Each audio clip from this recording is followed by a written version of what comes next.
السلام عليكم ورحمة الله وبركاته. أعزائي المتابعين، لازال الحديث متصل عن انتهاك حرمة الحياة الخاصة لشخص معين عن طريق تسجيل المكالمات أو اختلاس تسجيل مكالمات بدون علمه وبدون رضاه.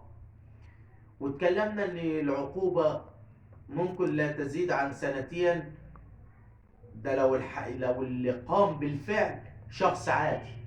النهارده بقول لك لو حصل تهديد بالتسجيل العقوبة بتوصل ل5 سنين.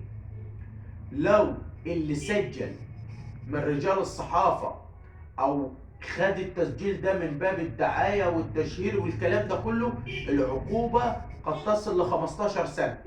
وده الكلام اللي قالته المادة 95 و95 مقرر عقوبات.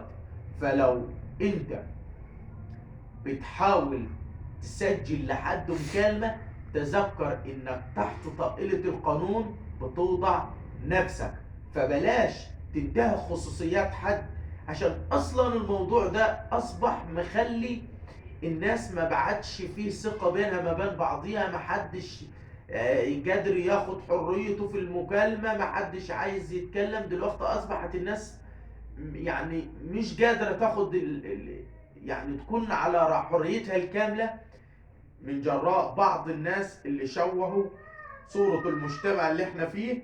فرجاء لو انت من الناس دي بلاش تحط نفسك تحت طائلة القانون. انتظروني في فيديو جديد ومعلومة جديدة.